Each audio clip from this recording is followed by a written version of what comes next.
स्वागत है आपका हमारे खास कार्यक्रम वकील आपका में एक बार फिर से हम हाजिर हैं आपकी कानून संबंधी समस्याओं का समाधान करने के लिए। यदि आपके जीवन में किसी भी प्रकार की कोई समस्या है और सही गाइडेंस नहीं मिल पा रहा है, सही दिशा नहीं मिल पा रही है, तो आप हमें कॉल कर सकते हैं और वकील साहब का मार्गदर्शन प्राप्त कर सकते हैं। कार्यक्रम की शुरुआत करेंगे आपकी समस्याओं को दूर करने के लिए। एक बार फिर से हमारे साथ मौजूद हैं जाने माने senior advocate Dharmendra ji. Sir, आपको बहुत बहुत स्वागत। नमस्कार, धन्यवाद। नमस्कार। कार्यक्रम की शुरुआत करेंगे और हर बार की तरह हमारे साथ दर्शक तो जुड़ेंगे ही, लेकिन उससे पहले सवालों से शुरुआत करते हैं। व्यापारिक विवाद निपटाने के आसान तरीके के बारे में आपसे जानना चाहेंगे। देखिए, जो कॉरपोरेट्स वर्किंग हैं, यानी जो व्यापारिक रिश्ते हैं, उन व्यापारिक रिश्तों में बहुत जगहों पर ये देखने में आता है सामान्य तौर पर कि विवाद की स्थितियां उत्पन्न होती हैं। कहीं किसी के पेमेंट के लेने की डिस्प्यूट्स हैं, कहीं किसी के टर्म्स एंड कंडीशन को फुलफिल ना करने की डिस्प्यूट्स हैं। इस तरह के बहुत सारे डिस्प्यूट्स होते हैं बिजनेस करने वालों के बीच में, जिनके लिए उनको जाना होता है डिस्प्यूट के ख़त्म करने के लिए सिविल कोर्ट या क्रिमिनल प्रोसीडिंग करनी होती है। तो ऐसी स्थिति में बिजनेसमैन को ये लगता है कि हम न्यायालय के समक्ष जो कार्रवाई है, यानी प्रोसीडिंग, लीगल प्रोसीडिंग है, वो बहुत लिंगरान होती है। उससे कैसे बचें और अपने जो रिलीफ है उसको कैसे प्राप्त करें, इस समस्या को देखते हुए ही एक्ट बनाया गया। उस एक्ट के जो प्रोविजंस हैं, उन प्रोविजंस के अकॉर्डिंग जो बिजनेस यानी बिजनेसमैन के बिजनेस के डिस्प्यूट्स हैं, या प्रॉपर्टी से रिलेटेड कोई डिस्प्यूट हैं, या किसी के मेट्रोपोलिटन फाइनेंस रिलेटेड डिस्प्यूट्स हैं, इन सारे डिस्प्यूट्स के लिए एक स्पेसिफिक एक्ट बनाया गया। वो एक्ट बहुत प्रभावी है और उसके अकॉर्डिंग जो बिजनेसमैन के डिस्प्यूट हैं वो भी रिजॉल्व हो रहे हैं, जिसे कहते हैं मध्यस्थम एवं सुलह कार्यवाही। जो आर्बिट्रेशन एक्ट है 1996 और इससे पहले आर्बिट्रेशन एक्ट 1940, इस 1996 के एक्ट में जो अमेंडमेंट हुआ 2015 में, तो 1996 का एक्ट बहुत ही प्रभावी है, जिसमें आर्बिट्रेशन की प्रोसीडिंग के माध्यम से कोई भी समस्या का समाधान न्यायालय के समक्ष जाए बिना किया जा सकता है। और व्यापारियों के लिए यह बहुत ही सुगम और सरल माध्यम है। यह भी एक कानूनी प्रक्रिया है, लेकिन ये कानूनी प्रक्रिया न्यायालय में विरचित होने वाली कानूनी प्रक्रिया से थोड़ी सी भिन्न है, और इसमें सरलता भी है, फ्लेक्सिबिलिटी भी है, और बहुत सारे ऐसे लाभ हैं जो दो या दो से अधिक पक्षों के बीच होने वाले डिस्प्यूट को रिजॉल्व कर सकते हैं। जी बिल्कुल, आगे बढ़ेंगे। तो यहाँ पर कानूनी कॉर्पोरेट में किस तरह से विवाद को निपटारा कर सकते हैं, ये जानकारी तो आपने दे दी, लेकिन आर्बिट्रेशन की कार्रवाई के बारे में यदि हम जानना चाहें, हमारे दर्शक जानना चाहें, तो वो किस प्रकार जान सकें? जैसा कि मैंने दर्शकों को बताया, आर्बिट्रेशन एक्ट 1996 और उसमें जो अमेंडमेंट हुआ 2015, ये बहुत ही इम्पोर्टेंट है। बिजनेसमैन के बहुत छोटे और बड़े मामले होते हैं, जिन मामलों को वो न्यायालय में जाए बिना, यानी न्यायालय के बाहर उनको रिजॉल्व कराना चाहते हैं, तो उसके लिए इस एक्ट को बनाया गया।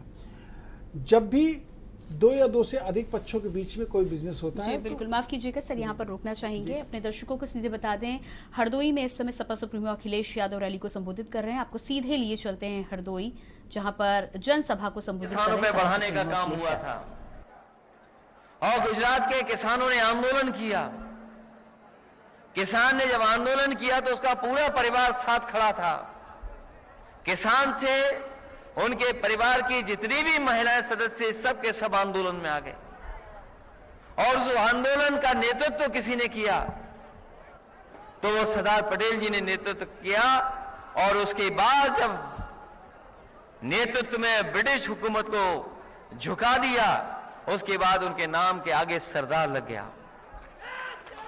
तो इसलिए जहां हम सरदार पटेल जी को याद करते हैं, इसलिए भी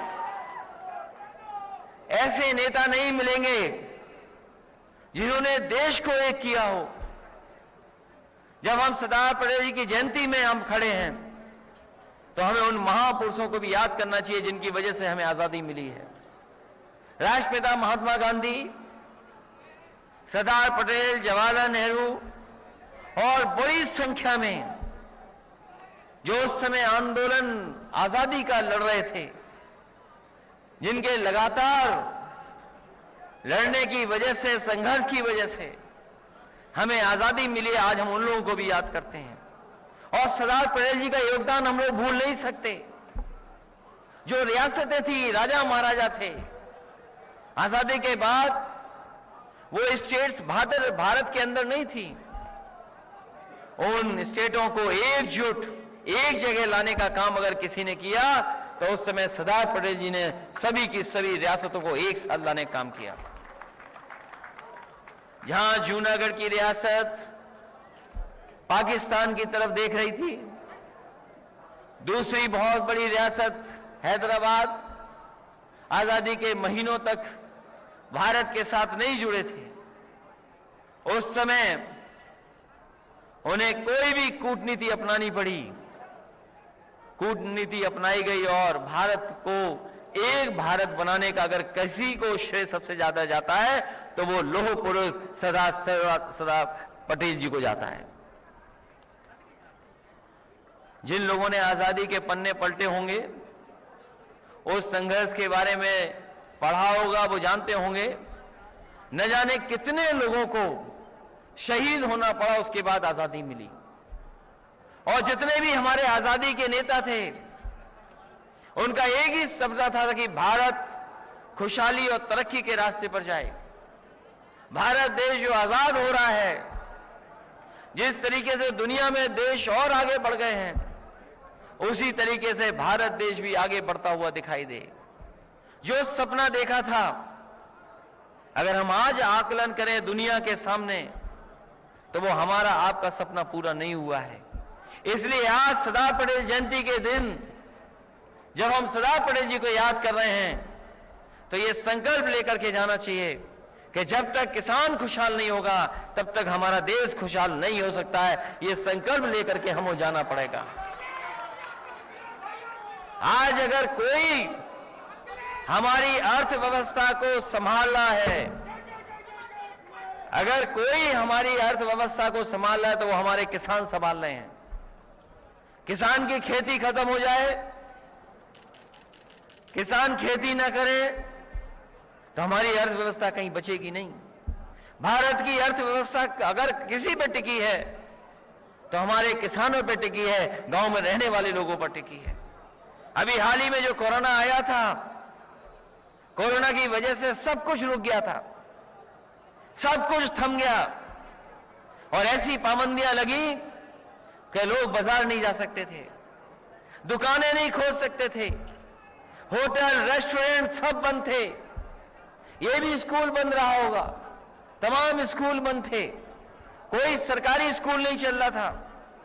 उस पाबंदी में और उस कोरोना की बीमारी में सब कुछ बंद था, कारखाने बंद थे, उद्योग बंद थे, छोटे बड़े सब बंद थे। लेकिन एक ही वर्ग था जो खेतों पे काम कर रहा था, तो वो हमारा किसान और यही गरीब जो हमें दिखाई दे रहे हैं, यही खेतों पे काम कर रहे थे, जिसने हमारी अर्थव्यवस्था को संभाल दिया। सोचो अगर खेती रुक जाए, ये जो लोग जा रहे हैं थोड़ा बहुत या जो चिल्ला रहे हैं, नारा लगा रहे हैं, वो इसीलिए कि अभी ये भूखे हैं, थोड़ी बहुत भूख लग गई है, इसलिए ये नारे लगा रहे हैं। ये जो नारा लगा रहा है इसको ज्यादा भूख लग रही है। सोचो अगर किसान पैदावार न बढ़ाए, खेती ना हो, खेती ना हो, अगर अनाज ना हो, तो बताओ कौन खिलाएगा हमें भरपेट? अगर कोई भरपेट हमें आपको खिला रहा है तो हमारे किसान यही गरीब बैठे हैं, खुद भी खा रहे और पूरे देश को, समाज को खिलाने का काम कर रहे हैं। हमारा किसान जहां हमारा पेट भर रहा है, वहीं कहीं ना कहीं किसान मेहनत करके हमें कपड़े भी पहनवा रहा है। ये जो कपड़े पहने हैं हम लोग, ये कौन पैदा करता है खेत में? हमारा किसान पैदा करता है। तो पेट भरने वाला और कपड़े पहनाने वाला अगर दुखी होगा तो ये सरकार बचेगी नहीं, सरकार का सफाया होगा। इसलिए किसान एक साथ जुट रहा है। और आज जब हम और सब लोग इकट्ठे हैं, जो आज सरकार में सत्ता में लोग हैं, उन्होंने क्या लाने का काम किया? कानून लाने का काम किया है। ये 3 कानून ऐसे हैं, अगर लागू हो गए तो हो सकता है आप अपनी मर्जी की खेती नहीं कर सकेंगे। आपकी खेती, आपकी पैदावार का पूरा कंट्रोल उद्योगपतियों के हाथ में आ जाएगा। किसान अगर बाजार के हालात पे छोड़ दिया जाएगा तो हमारा किसान कभी खुशहाल नहीं होगा। आज जो सत्ता में लोग हैं वो जब सरदार पटेल जी को याद कर रहे हैं तो उनका संघर्ष भी याद करना चाहिए कि उन्होंने जो किसानों के लिए संघर्ष किया था। और अगर सच्चे ईमानदार वो लोग हैं, सरदार पटेल को मानने वाले लोग हैं, तो आज ही के दिन तीनों के तीनों कानून उन्हें वापस ले लेने चाहिए। ये सबसे बड़ी श्रद्धांजलि और याद करने का वक्त यही होगा और संकल्प यही होगा कि सरदार पटेल जयंती के दिन हम तीनों कानून हटा दें। इसलिए जहां सरदार पटेल जी को हम याद कर रहे हैं, मुझे खुशी है कि डॉक्टर एसपी सिंह जी ने बहुत कुछ बताया सरदार पटेल जी के बारे में। सरदार पटेल जी जहां जमीन पहचानते थे, जमीन को पकड़ करके फैसले लेते थे, वो जमीन को समझ लेते थे तभी फैसला लेते थे। इसीलिए आयरन मैन के नाम से भी जाने जाते हैं, लौह पुरुष के नाम से भी जाने जाते हैं।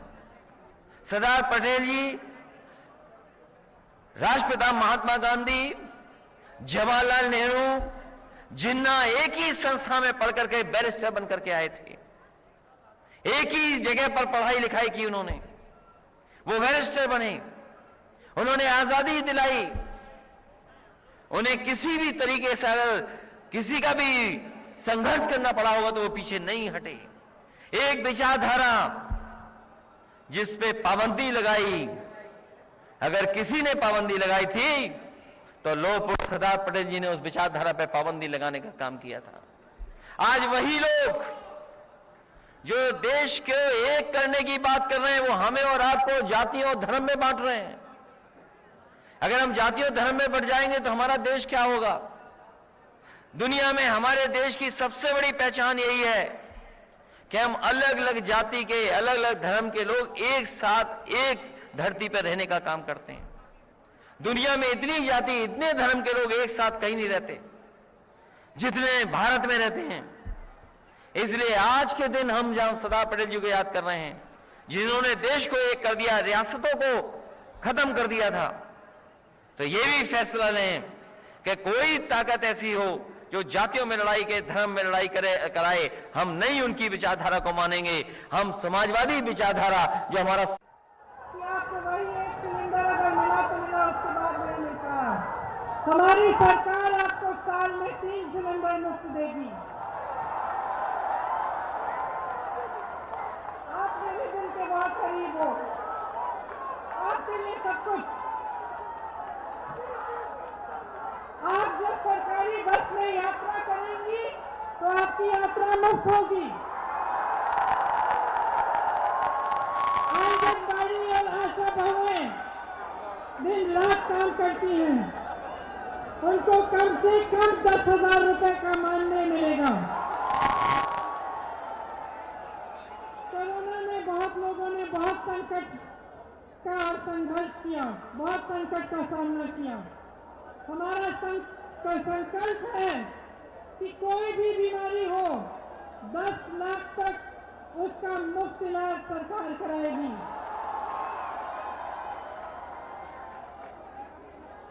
अंत में मैं कहना चाहती हूँ, राहुल की जगह स्टार्ट इनको करना चाहिए था। तो ये आपने सुना हरदोई से अखिलेश यादव सपा सुप्रीमो और गोरखपुर में प्रियंका गांधी चुनावी रणनीति के तहत रैली में जनता को संबोधित करते हुए और साथ ही साथ कई वादे भी करते हुए। कार्यक्रम में हम आगे बढ़ेंगे, लेकिन उससे पहले वक्त हो चला एक छोटे से ब्रेक का। ब्रेक के बाद फौरन हाजिर होते हैं। आप देख रहे हैं के न्यूज, खबरों का सारथी।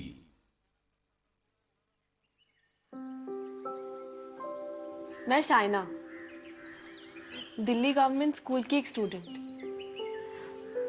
मुझे आपकी एक हेल्प चाहिए। एक्चुअली माँ और बापूजी चाहते हैं कि मैं आगे और पढ़ाई करूं, पर वो खुद नहीं पढ़े हैं ना, इसलिए मेरी हेल्प चाहकर भी नहीं कर सकते। इसलिए एक बड़ी बहन चाहिए, एक बड़ी बहन चाहिए जो मुझे समझे, मेरे सारे कंफ्यूजन्स को दूर कर दे, जिससे ना मैं फ्री होकर अपने सारे डाउट्स पूछ सकती हूँ। और यही मिस करती हूँ मैं एक बड़ी बहन को। तो क्या आप बनोगी मेरी बड़ी बहन? मुझे मेंटोर करोगी? शाइना जैसे हजारों बच्चे हैं जिनकी आप हेल्प कर सकते हैं। दिल्ली के सरकारी स्कूल तो शानदार हो गए, नतीजे भी बहुत अच्छे आने लगे हैं, पर अब इन बच्चों को बड़े भाई की जरूरत है, बड़ी बहन की जरूरत है, इन्हें आपकी जरूरत है। आप किसी बच्चे के मेंटर बनेंगे? बस रोज 10 मिनट एक बच्चे से आपको फोन पे बात करनी है, उसे गाइड करना है। याद रखिए, आप केवल एक बच्चे के भविष्य को नहीं संवार रहे, आप देश का भविष्य बना रहे हैं। दिल्ली गवर्नमेंट के मेंटरशिप इनिशिएटिव देश के मेंटर से जुड़ने के लिए 750004 पर मिस्ड कॉल दें।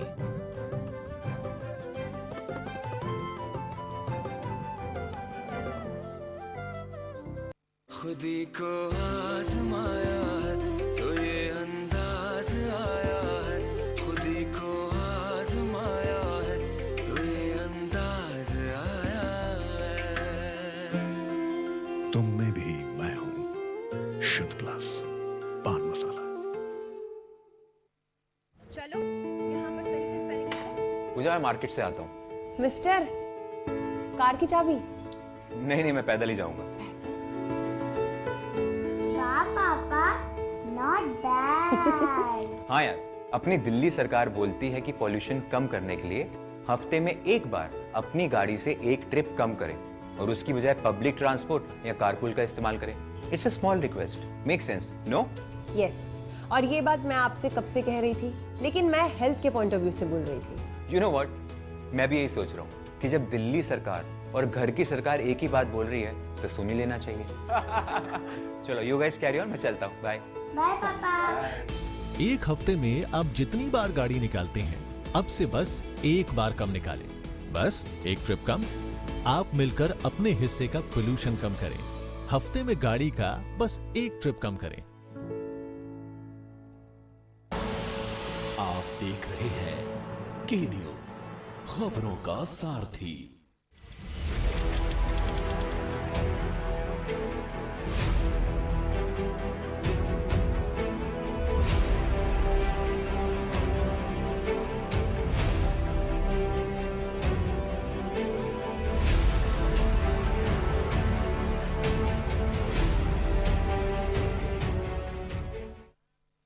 ब्रेक के बाद एक बार फिर आप सभी दर्शकों का बहुत बहुत स्वागत है हमारे खास कार्यक्रम वकील आपका में। वकील आपका में आपकी यदि कोई भी समस्या है, कोई भी ऐसी समस्या, कानूनी समस्या जिसके संबंध में आप बातचीत करना चाहते हैं, वकील साहब का मार्गदर्शन चाहते हैं, तो हमें ज़रूर कॉल कर दीजिए।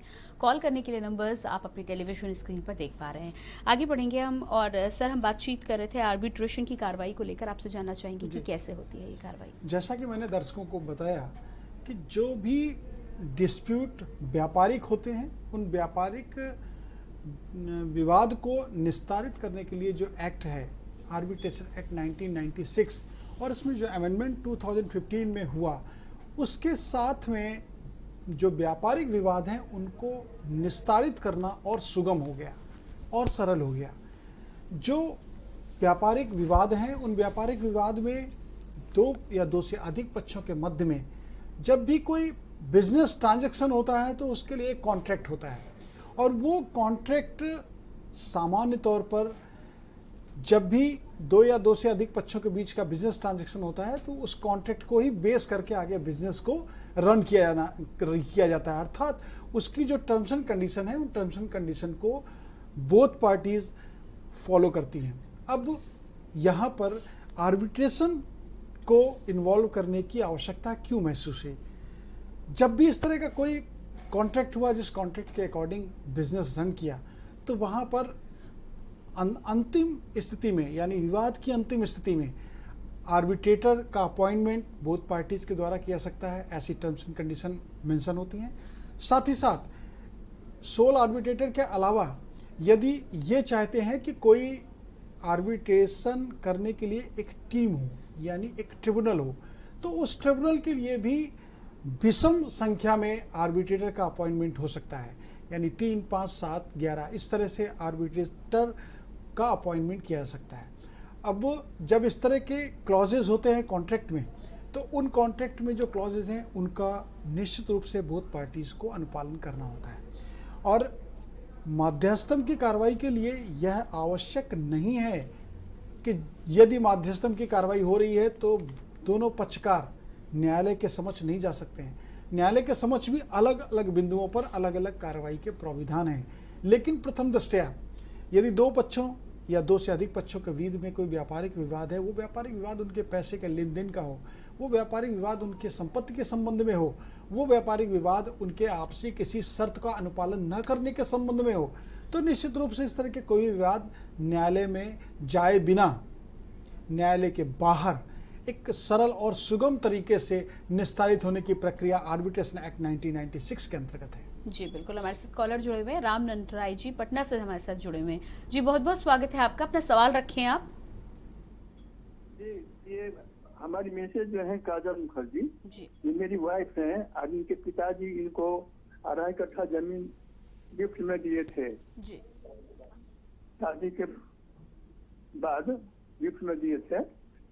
तो वहाँ के दबंगों ने उसको हड़प लिया और अपना घर बना लिया।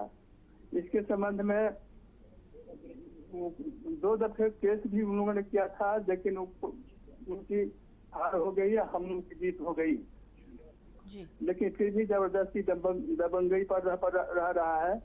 इसकी सूचना लिखित में हम सीओ से लेके और छपरा के कमिश्नर साहब तक का दिए लिखित, कहीं से किसी तरह का कोई जवाब नहीं मिला। तो क्या किया जाएगा, अब क्या करना चाहिए हम लोगों को? देखिए भाई साहब, इसमें जो विवाद है वो विवाद मालिकाना हक का नहीं है। मालिकाना हक तो आपकी पत्नी का प्रूफ है, क्योंकि जो गिफ्ट है वो गिफ्ट उनके पेरेंट्स द्वारा उनको दिया गया और उसका स्वामित्व का हस्तांतरण हो जाने के बाद आपकी पत्नी उसके एकमात्र स्वामी है। अब प्रश्न वहाँ पर अवैधानिक कब्जे का है।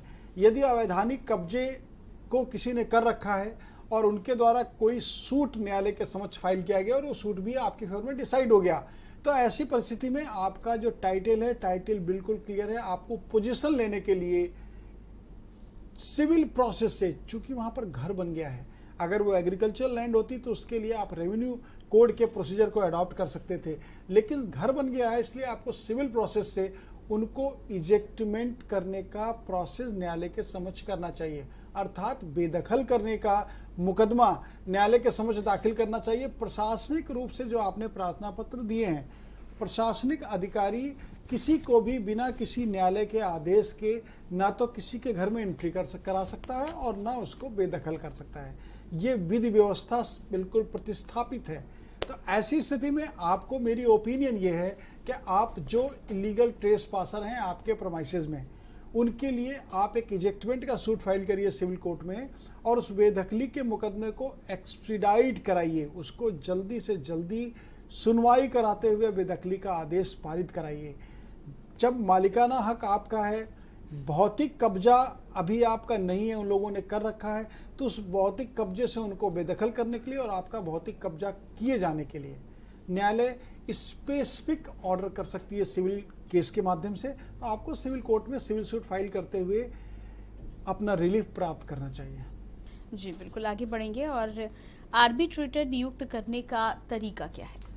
जैसा कि मैंने दर्शकों को बताया, कभी भी दो पक्ष या दो पक्ष से अधिक पक्षकारों के बीच में कोई भी विवाद होता है और उस विवाद को वो चाहते हैं कि जो हमारा कॉन्ट्रैक्ट है उस कॉन्ट्रैक्ट में दी गई शर्त के अनुसार पूरा किया जाए, तो ऐसी स्थिति में आर्बिट्रेशन एक्ट के प्रोविजंस को ध्यान में रखते हुए आर्बिट्रेटर का अपॉइंटमेंट किया जाता है।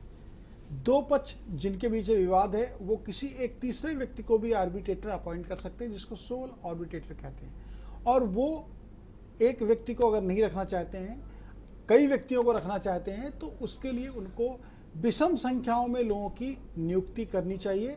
उसमें 3, 5, 7 जैसा दोनों पक्षों का मन हो, वो अपनी दोनों लोगों की आपसी सहमति से आर्बिट्रेशन करने के लिए आर्बिट्रेटर, सोल आर्बिट्रेटर या आर्बिट्रेशन ट्रिब्यूनल का अपॉइंटमेंट कर सकते हैं। अब देखिए यहाँ पर कितनी एक्ट में फ्लेक्सिबिलिटी है।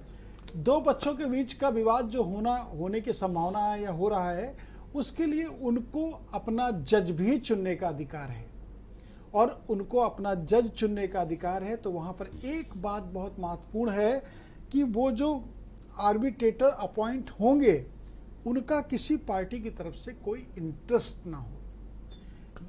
आर्बिट्रेशन एक्ट में एक शेड्यूल है, उस शेड्यूल में ये प्रोविजंस दिए गए हैं कि कौन आर्बिट्रेटर नहीं हो सकता है। यह बहुत महत्वपूर्ण है कि जब आर्बिट्रेटर का अपॉइंटमेंट हो तो आर्बिट्रेटर कौन हो सकता है और कौन नहीं हो सकता है। इस सब्जेक्ट को भी बहुत माइन्यूटली वॉच करना चाहिए। जी बिल्कुल धर्मेंद्र जी, यहाँ पर छोटे से ब्रेक के लिए हम रुकेंगे। अपने दर्शकों को भी बता दें कि यदि आपकी कोई भी समस्या है तो आप बेझिझक हमें कॉल कर सकते हैं, अपनी समस्याओं के संबंध में गाइडेंस प्राप्त कर सकते हैं, राय प्राप्त कर सकते हैं। कॉल करने के लिए नंबर्स लगातार आप अपने टीवी स्क्रीन पर देख सकते हैं। फिलहाल रुकते एक छोटे से ब्रेक के लिए, ब्रेक के बाद तुरंत हाजिर होते हैं और आपकी समस्याओं के बारे में बात करेंगे।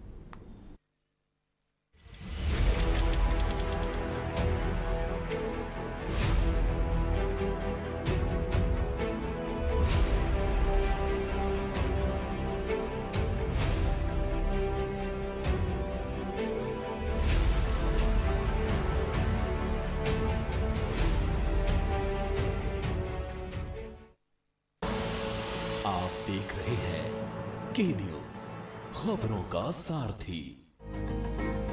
उत्तर प्रदेश में हर गरीब का अपने घर का सपना साकार हो रहा है। आदरणीय मुख्यमंत्री योगी आदित्यनाथ जी के अथक प्रयासों और प्रधानमंत्री नरेंद्र मोदी जी की मजबूत इच्छा शक्ति से उत्तर प्रदेश में हर गरीब को खुशियों की चाबी मिल रही है। प्रधानमंत्री नरेंद्र मोदी का सपना 2022 तक देश के हर गरीब का घर हो अपना उत्तर प्रदेश में साकार होता दिख रहा है। निमलेश जी बताइए, पहले कहाँ रहती थी आप और अब मकान मिल गया, कैसा मकान मिला है? पहले भी हम यहीं रहते थे और पहले हमारा कच्चा और टूटा पुराना मकान था और अब हमारा पक्का और अच्छा बन गया है, इसलिए अब भी हम यहीं रहते हैं। वाह! यूपी में बीते 4 वर्ष के दौरान ग्रामीण और शहरी क्षेत्रों में 42 लाख से अधिक लाभार्थियों को आवास दिया। ग्रामीण और शहरी क्षेत्र में अब तक 42 लाख से अधिक परिवारों को एक आवास उपलब्ध करवाया है। प्रदेश में गांव गरीब और बेघरों को न सिर्फ पक्के घर बल्कि भूमिहीन बेघरों को मकान के लिए जमीन मुहैया कराने की योजना भी परवान चल रही है। धन भाग बने हमें घर रहाई दई दिन बनवाए दिन रहाई लागे न आराम से। कच्चा घर था, अब हमें पक्का घर मिल गया। हमें एक पक्का मिला, एक बरामदा, एक किचन मिला। हम बहुत खुश हैं। गरीब के सिर पर पक्की छत का सपना अब हकीकत में बदल रहा है। सोच ईमानदार, काम दमदार, छा गई योगी सरकार। पर ये दिल है कि चख रहा है उन्हीं अल्फाजों का दूर कितना भी जाओ, इस जुबान से दूर ना जा पाओगे। विमल, बोलो जुबान केसरी। आप देख रहे हैं के न्यूज।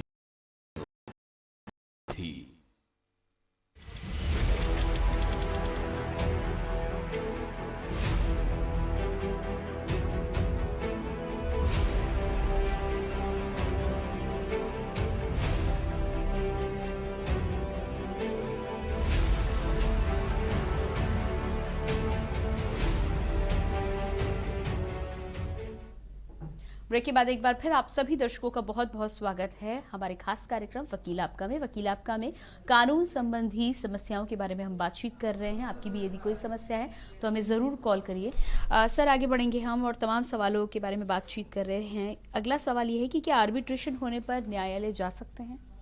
जैसा कि मैंने दर्शकों को पहले भी बताया, आर्बिट्रेशन एक्ट के अंतर्गत जो प्रोसीडिंग्स हैं उसमें आर्बिट्रेटर का जो अपॉइंटमेंट है, उस अपॉइंटमेंट के बाद आर्बिट्रेटर जो प्रोसीडिंग करते हैं वो भी जुडिशियल प्रोसीडिंग्स होती हैं। तो ऐसी स्थिति में तमाम ऐसे इश्यूज हैं जिन इश्यूज पे यानी जिन बिंदुओं पर न्यायालय में भी जाया जा सकता है। न्यायालय की कार्रवाई को बार नहीं किया गया है, यानी उसको प्रतिबंधित नहीं किया गया है।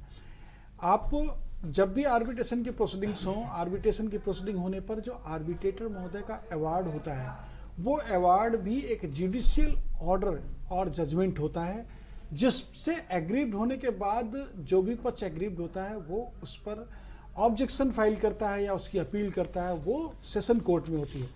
दैट मीन्स सर एक बार फिर ना चाहेंगे, एक बार फिर से अपने दर्शकों को सीधे लिए चलते हैं अयोध्या, जहां पर सीएम योगी आदित्यनाथ पहुंचे हुए हैं। तो ये आप सीधी तस्वीरें अयोध्या से देख पा रहे हैं, सीएम योगी आदित्यनाथ की तस्वीरें हैं।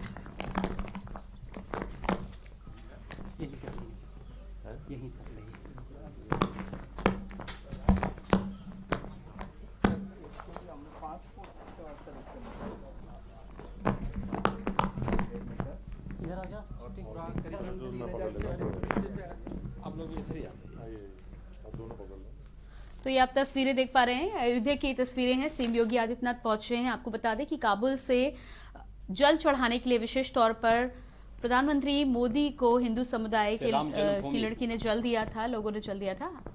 मंदिर निर्माण का एक गर्भगृह है, निर्माण का कार्य युद्ध स्तर पर चल रहा है। प्लिंथ की भराई का कार्य युद्ध स्तर पर आगे बढ़ रहा है।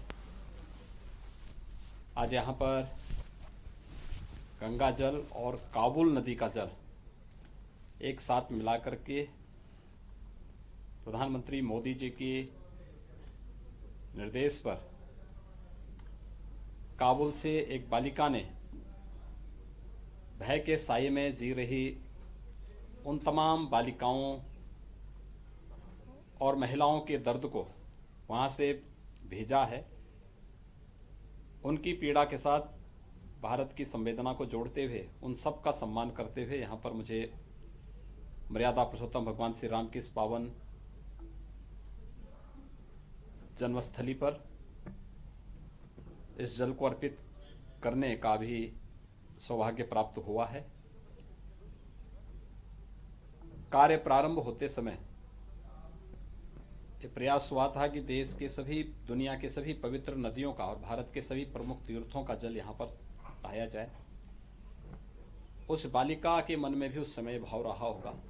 अंततः उन्होंने प्रधानमंत्री जी के पास इस अपील के साथ इस जल को भेजा था और मुझे आज इसीलिए यहाँ पर आने का सौभाग्य प्राप्त हुआ है कि मैं काबुल की उस बालिका के साथ साथ अफगानिस्तान की उन तमाम बालिकाओं, बेटियों और बहनों के उस दर्द के साथ अपने आप को, अपनी संवेदना को, अपने देशवासियों की संवेदना को जोड़ते हुए उस पवित्र जल को यहाँ पे श्री राम जन्मभूमि को समर्पित कर सकूं, और वही अभी हम लोगों ने यहाँ पे संपन्न किया है। तो ये आप सुन पा रहे थे, सीएम योगी आदित्यनाथ अयोध्या पहुंचे थे। काबुल से एक बालिका ने जल भेजा था। प्रधानमंत्री नरेंद्र मोदी से इस बात को लेकर अपील की थी कि इस जल को अयोध्या तक पहुंचाया जाए, अयोध्या में चढ़ाया जाए। वही कार्य करने के लिए सीएम योगी आदित्यनाथ गंगा जल और साथ ही साथ काबुल नदी के जल को लेकर आज यहां पर पहुंचे थे। अयोध्या में सीएम योगी आदित्यनाथ का कहना है कि मंदिर का निर्माण कार्य युद्ध स्तर पर चल रहा है और इसी कड़ी में आज उन्हें अयोध्या पहुंचने का सौभाग्य प्राप्त हुआ था। एक बार फिर से वापस लौटेंगे अपने कार्यक्रम में। वकील आपका में लगातार हम कानून संबंधी तमाम समस्याओं के बारे में बातचीत कर रहे हैं। आपसे निवेदन भी है कि यदि आपकी कोई समस्या है तो हमसे संपर्क साधिए। संपर्क करने के लिए नंबर लगातार आप अपने टीवी स्क्रीन पर देख पा रहे हैं। हम बातचीत कर रहे थे सर यहाँ पर कि आर्बिट्रेटर होने पर क्या न्यायालय जा सकते हैं, आप इस बात के बारे में जानकारी हमारे दर्शकों को दे रहे थे। मैंने दर्शकों को पूर्व में ही बताया और फिर से मैं उसको रिवाइज कर देता हूं। आर्बिट्रेटर के अपॉइंटमेंट के बाद जो आर्बिट्रेशन की प्रोसीडिंग है वो भी जुडिशियल प्रोसीडिंग की तरह से ही प्रोसीड होती है और उसमें जो अवार्ड आर्बिट्रेटर द्वारा दिया जाता है उससे यदि कोई पक्ष एग्रीव्ड होता है तो वो ऑनरेबल कोर्ट में ऑब्जेक्शन या उसकी अपील को प्रोसीड कर सकता है। जो प्रोविजंस हैं एक्ट में, उन प्रोविजंस के अकॉर्डिंग जो भी अवार्ड है उस अवार्ड का एग्जीक्यूशन भी हो सकता है। तो दोनों बातें हैं। यहाँ पर यह कहना उचित है, दर्शकों को जानकारी के लिए आवश्यक भी है कि ऐसा नहीं है कि आर्बिट्रेशन की प्रोसीडिंग अगर चल रही है तो कोई पक्ष न्यायालय के समक्ष नहीं जा सकता है। आर्बिट्रेशन एक्ट में जो सेक्शन 9 के प्रोसीडिंग्स हैं, सेक्शन 10, सेक्शन 11, 12 अभी बहुत सारे मामले ऐसे होते हैं जिनमें आर्बिट्रेशन की प्रोसीडिंग चल रही होती है या चलने जा रही होती है और लोगों को एंट्रीम रिलीफ चाहिए होता है क्वेश्चन प्रॉपर्टी को सिक्योर करने के लिए, या क्वेश्चन प्रॉपर्टी को कोई एक पक्ष बेनिफिट ना ले सके, तो इसके लिए सेक्शन 9 में जो रिलीफ मिलेगा वो भी कोर्ट के माध्यम से मिलता है। या आर्बिट्रेटर के अपॉइंटमेंट का अगर प्रश्न है और दोनों पक्षों के बीच में डिस्प्यूट अरेज होता है तो वहां पर भी सेक्शन 11 के जो प्रोविजंस हैं उसको फॉलो करना पड़ता है। अभी दोनों पक्षों के बीच ये सहमति नहीं बनती है तो आर्बिट्रेटर के अपॉइंट करने का जो अधिकार है वो ऑनरेबल हाई कोर्ट को है, ये एक्ट में प्रोवाइड किया गया है। पहले जो एक्ट प्रभाव में था उस एक्ट में सिविल कोर्ट को भी राइट था कि आर्बिट्रेटर का अपॉइंटमेंट कर सकती है, लेकिन जो 1996 का एक्ट और उसमें जो अमेंडमेंट है उसके अकॉर्डिंग माननीय उच्च न्यायालय को ही आर्बिट्रेटर के अपॉइंटमेंट करने, आर्बिट्रेटर महोदय के अपॉइंटमेंट करने का अधिकार प्राप्त है। तो मैं दर्शकों को बताना चाहता हूं कि ऐसा नहीं है कि आर्बिट्रेशन की प्रोसीडिंग होने जा रही है या हो रही है और उस बीच में सिविल कोर्ट में कोई सेपरेट इशू को लेकर के कोई पक्ष नहीं जा सकता है। यदि आर्बिट्रेशन की प्रोसीडिंग से कोई संतुष्ट नहीं है, यदि आर्बिट्रेशन की प्रोसीडिंग अकॉर्डिंग टू लॉ नहीं हो रही है, यदि आर्बिट्रेशन की प्रोसीडिंग में जो रूल्स हैं उन रूल्स को फॉलो नहीं किया जा रहा है, यदि आर्बिट्रेशन की प्रोसीडिंग में बोथ पार्टीज को कंसीडर नहीं किया जा रहा है, तो इन सारे इश्यूज को लेकर के कोई भी पक्ष जो इससे एग्रीड होता है वो न्यायालय के समक्ष जा सकता है और न्यायालय इस तरह के इश्यूज को सीपीसी के प्रोविजंस के अकॉर्डिंग सुनने के बाद डिसाइड करने का राइट भी रखती है। जी बिल्कुल, आगे बढ़ेंगे और अब बात करेंगे कुछ ऐसे मुद्दों पर जो समाज से जुड़े हुए हैं, साथ ही साथ घरेलू मामलों से भी जुड़े हुए हैं। अगला सवाल मेरा ये है कि शादीशुदा व्यक्ति की किसी अन्य से संबंध यदि है तो क्या वो अपराध है? देखिए, इसमें ऑनरेबल हाई कोर्ट इलाहाबाद ने बहुत ही लेटेस्ट लॉ भी दिया और पहले से भी कई इसमें प्रतिपादित सिद्धांत हैं। ऑनरेबल सुप्रीम कोर्ट ने भी इस इशू पर अपने व्यूज दिए हैं कि कोई भी दो व्यक्ति, यानी दो व्यक्ति का मतलब दो अलग अलग धर्म, जाति या लिंग के लोग आपस में यदि वो बालिग हैं और बालिग होने के बाद वो स्वेच्छा से एक साथ रहना चाहते हैं और उनके बीच में जो रिश्ते हैं वो रिश्ते भी सामान्य तौर पर रखना चाहते हैं, तो ऐसी स्थिति में उनको किसी भी तरीके से रोका नहीं जा सकता है।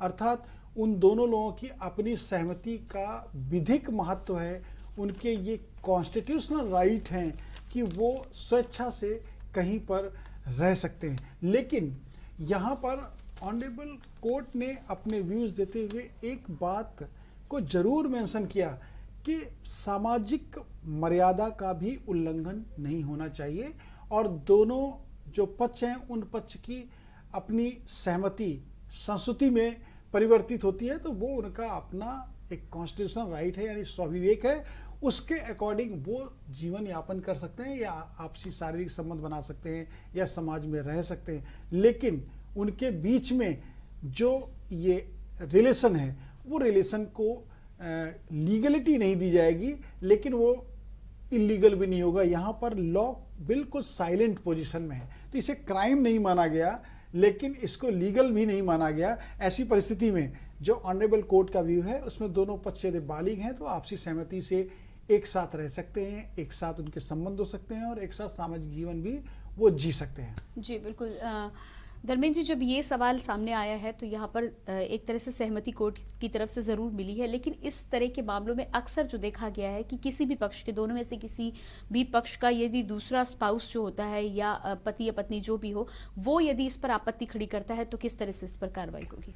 देखिए, इस विषय पर भी ऑनरेबल कोर्ट्स के बहुत सारे व्यू आए हैं कि यदि एक दाम्पत्य जीवन जी रहे व्यक्तियों के बीच में, यानी दो पति पत्नी जिनके बीच में दाम्पत्यिक रिश्ते हैं और वो वैवाहिक जीवन जीते हुए उनमें से किसी एक का संबंध किसी तीसरे व्यक्ति के साथ हो जाता है, तो वहाँ पर सिर्फ वो तीसरे व्यक्ति के साथ में बिना तलाक लिए डाइवोर्स नहीं, मतलब बिना डाइवोर्स लिए मैरिज नहीं कर सकते हैं तीसरे व्यक्ति के साथ में। इसके साथ जो मैंने पूर्व में दर्शकों को बताया, यदि उनके बीच में कोई आपसी रिश्ता है तो उस रिश्ते को अवैधानिक नहीं माना गया। शर्त वहाँ पर यह है कि दोनों पक्षों का बालिग होना आवश्यक है। अब यहाँ सामाजिक जो विपत्तियाँ हैं, जो प्रॉब्लम्स हैं, वो क्रिएट होती हैं क्योंकि हस्बैंड वाइफ हैं, हस्बैंड या वाइफ किसी का कहीं तीसरी जगह कोई रिलेशन है, तो ऐसी स्थिति में दोनों के बीच में आपसी विवाद उत्पन्न होते हैं और यही विवाद पारिवारिक विवाद की श्रेणी में आ जाते हैं, जिसके लिए पारिवारिक न्यायालय में मुकदमे चलते हैं।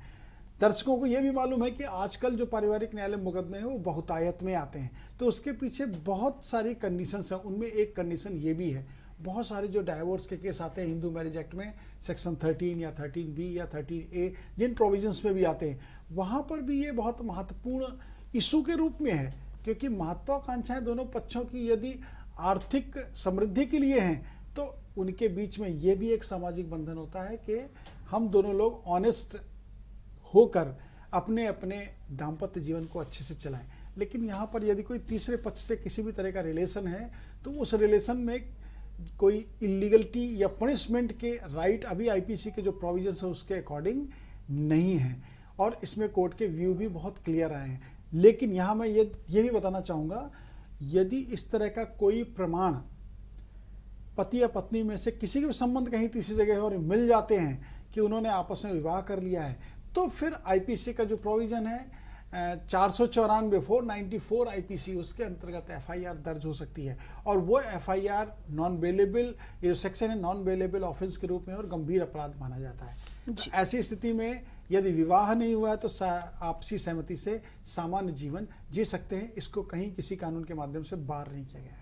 जी बिल्कुल, आगे बढ़ेंगे हम। और अगला सवाल ये कि आपसी सहमति से नाबालिग से यदि संबंध है तो वो किस तरह से, क्या अपराध की श्रेणी में है? देखिए, इसमें बहुत ही लेटेस्ट लॉ आया है अभी ऑनरेबल इलाहाबाद हाई कोर्ट का, यानी प्रयागराज हाई कोर्ट का। ये एक गंभीर अपराध की श्रेणी में है। इसके लिए एक स्पेसिफिक एक्ट भी बना, पॉक्सो एक्ट जो है उसमें प्रोविजंस हैं कि यदि कोई माइनर है और उसके साथ में किसी भी तरह का कोई शारीरिक शोषण होता है या किसी तरह का कोई भी अपराध होता है तो हीनियस क्राइम की श्रेणी में आता है। अब ऐसी परिस्थिति में नाबालिग लड़की की यदि सहमति भी कही जाए और जो लड़का है वो बालिग है, तो वहाँ पर बालिग लड़के को किसी भी तरह से कोई कानूनी लाभ नहीं मिल सकता है। यह एक गंभीर अपराध की श्रेणी में आता है, और इसमें उस व्यक्ति के खिलाफ आईपीसी के जो सेक्शंस हैं उनके अकॉर्डिंग 376 या अन्य घटना के जो ऑकरेंस का नेचर है उसके अकॉर्डिंग जो अन्य सेक्शन इम्प्लीड होते हैं उनके ऊपर, उसके अकॉर्डिंग पनिशमेंट के प्रोविजंस है 354, 354B(a) या पॉक्सो एक्ट के जो सेक्शंस हैं वो साथ में ऐड ऑन होते हैं।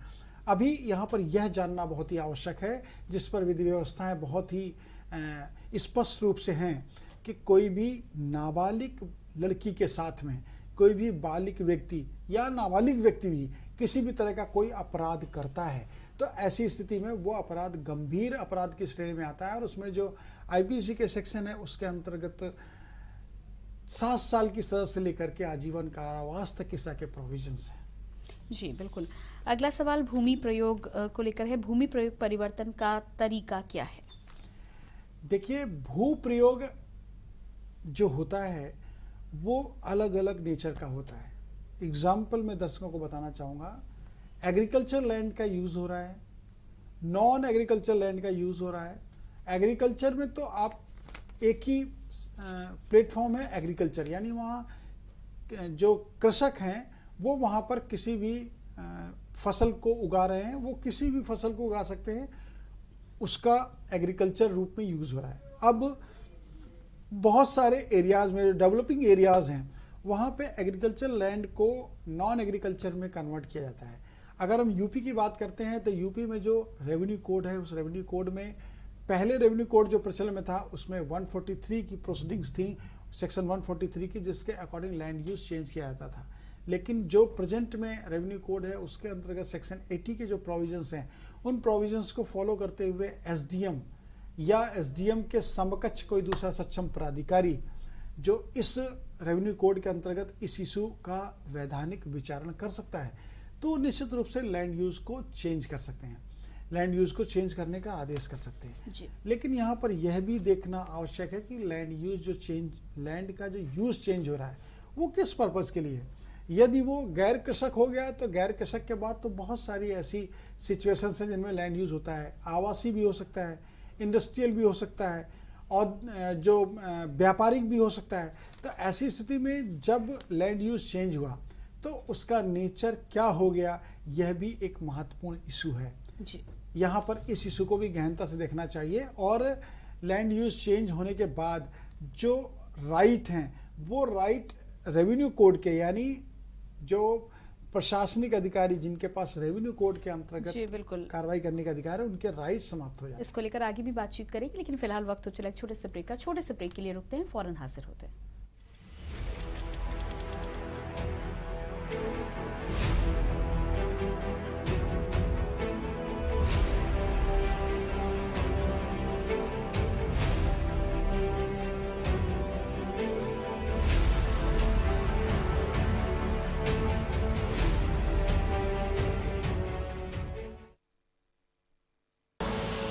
आप देख रहे हैं के न्यूज, खबरों का सारथी। चलो यहाँ पर सही से स्पेलिंग लिखो। पूजा मैं मार्केट से आता हूँ। मिस्टर, कार की चाबी। नहीं, मैं पैदल ही जाऊंगा। वाह पापा, not bad. हाँ यार, अपनी दिल्ली सरकार बोलती है कि पॉल्यूशन कम करने के लिए हफ्ते में एक बार अपनी गाड़ी से एक ट्रिप कम करें और उसकी बजाय पब्लिक ट्रांसपोर्ट या कारपूल का इस्तेमाल करें। It's a small request, make sense, no?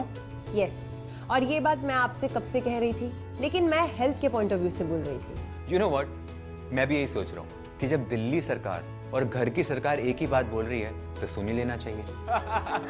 चलो यू गाइस कैरी ऑन, मैं चलता हूँ, बाय। बाय पापा। एक हफ्ते में आप जितनी बार गाड़ी निकालते हैं, अब से बस एक बार कम निकालें। बस एक ट्रिप कम, आप मिलकर अपने हिस्से का पोल्यूशन कम करें। हफ्ते में गाड़ी का बस एक ट्रिप कम करें। खुदी को आजमाया है तो ये अंदाज आया है, खुदी को आजमाया है तो ये अंदाज आया है। तुम में भी मैं हूं, शुद्ध प्लस पान मसाला। आप देख रहे हैं के न्यूज, खबरों का सारथी।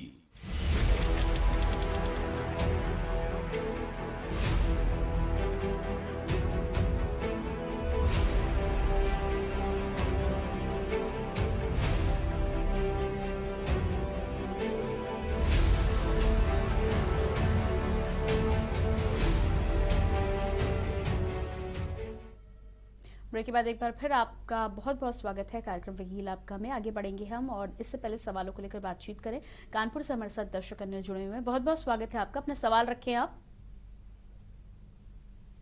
जी अनिल जी, क्या मुझे सुन पा रहे हैं आप? अरुण, क्या आप मुझे सुन पा रहे हैं? अरुण से शायद संपर्क हमारा नहीं हो पा रहा है। आगे बढ़ेंगे हम और अगला सवाल यहाँ पर ये है धर्मेंद्र जी की आर्बिट्रेशन को लेकर आपने कई सवालों के जवाब दिए हैं। आर्बिट्रेशन के आदेश का पालन कैसे किया जाता है? देखिए, आर्बिट्रेटर द्वारा जो भी अवार्ड दिया जाता है, उस अवार्ड में यदि किसी तरह का कोई ऑब्जेक्शन नहीं होता है या कोई उसकी अपील नहीं होती है, तो उस ऑर्डर को ही, उस अवार्ड को ही फाइनल ऑर्डर माना जाता है।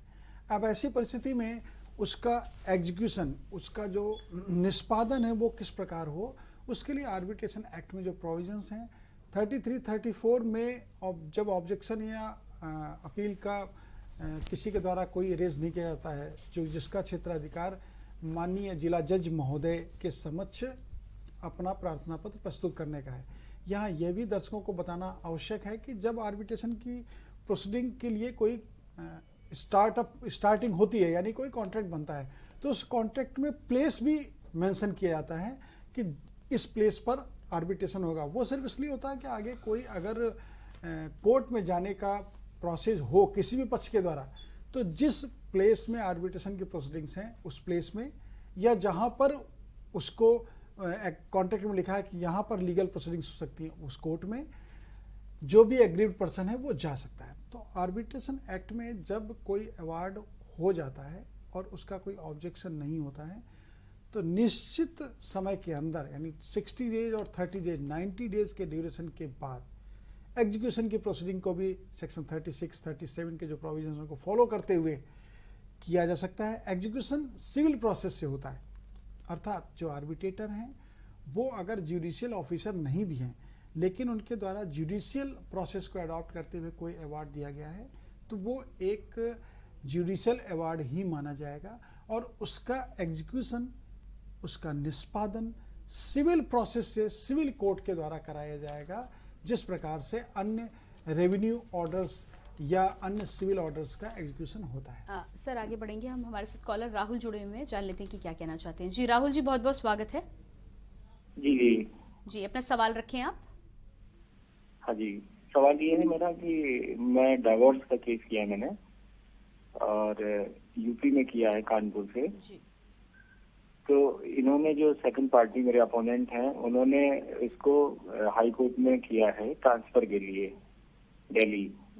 तो मैं ये जानना चाह रहा था कि ये ट्रांसफर करवा पाएंगे, क्योंकि मुझे दिल्ली में उनके साथ केस लड़ना थोड़ा दिक्कत है। तो क्या ट्रांसफर करा पाएंगे, इसमें क्या संभावना है?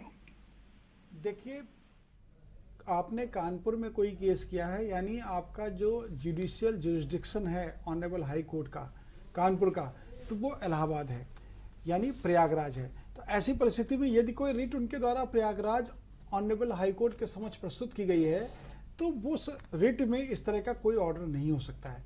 उनको स्टेट चेंज कराना है तो उसके लिए ऑनरेबल सुप्रीम कोर्ट जाना होगा।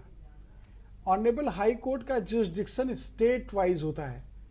Honourable high court Prayagraj, honourable high court Delhi, honourable high court Chandigarh, या जो भी स्टेट है, उस स्टेट के अंतर्गत जो ऑनरेबल हाई कोर्ट है, उसमें किसी भी रिट के माध्यम से कोई भी आदेश यदि प्राप्त किया सकता है, तो वो आदेश होगा उसी क्षेत्र में, यानी उसी स्टेट के दूसरे जिलों में यदि ट्रांसफर कराना है तो ऑनरेबल हाई कोर्ट से हो सकता है।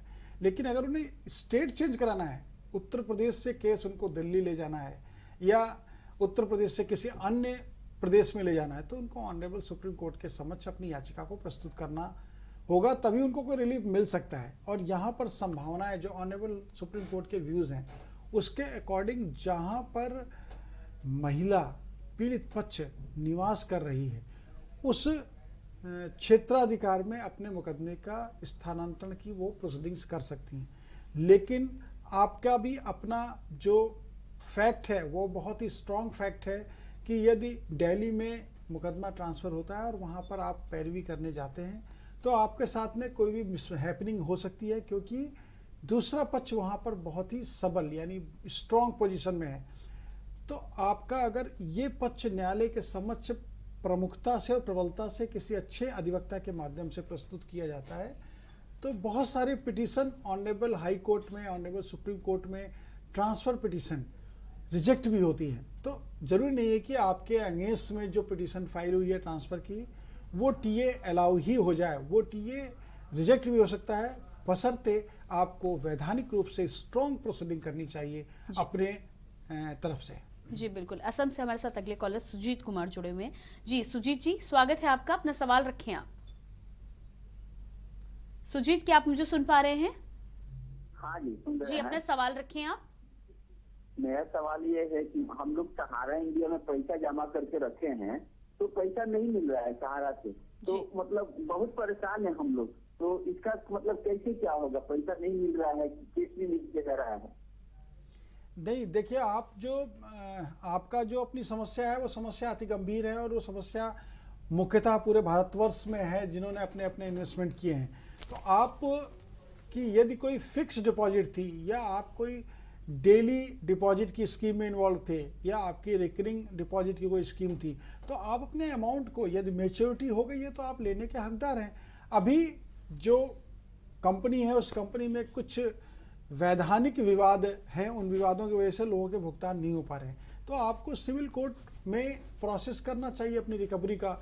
सिविल कोर्ट में भी आप कर सकते हैं, उसके साथ साथ आप जो आपका मैच्योरिटी अमाउंट है उसके लिए आप रिकवरी के प्रोसेस को अडॉप्ट करिए। रिकवरी का प्रोडक्ट जो प्रोसेस, उसे अडॉप्ट करने पर आपके अमाउंट को देने के लिए बाध्य होंगे। माननीय उच्चतम न्यायालय और माननीय उच्च न्यायालय में जो कार्रवाई लंबित है सहारा के संबंध में, उसमें भी बहुत सारे लोगों के भुगतान ऑनरेबल कोर्ट ने डायरेक्टिव्स दिए कि किए जाने चाहिए। तो आपको अपने रिकवरी के लिए, यदि आप जिस डिस्ट्रिक्ट में डिपॉजिट करते थे उस डिस्ट्रिक्ट से भी चाहे तो सिविल कोर्ट में अपना सूट फाइल करते हुए रिकवरी के प्रोसेस को कर सकते हैं, या ऑनरेबल हाई कोर्ट के समक्ष भी आप याचिका प्रस्तुत करके अपने रिकवरी के प्रोसेस को कर सकते हैं। लेकिन आपको लीगल प्रोसेस में जाना होगा, आपको एडमिनिस्ट्रेशन में शिकायत करने से आपके पेमेंट का भुगतान समय अनुसार नहीं हो पाएगा। जी बिल्कुल, और इसी के साथ समय का हमें इशारा हो चुका है। कार्यक्रम को हम यहीं पे विराम देंगे। आपने अपना महत्वपूर्ण समय हमें दिया, उसके लिए आपका बहुत बहुत धन्यवाद। और अपने दर्शकों से भी जरूर कहना चाहेंगे कि आपकी समस्याओं के समाधान के लिए हर रविवार 3 से 4 हम उपस्थित होते हैं। अपनी समस्याओं के संबंध में आप हमें कॉल कर सकते हैं। अगले रविवार को आप सभी से फिर से मुलाकात करेंगे। तब तक के लिए हमें दीजिए इजाजत। नमस्कार। नमस्कार।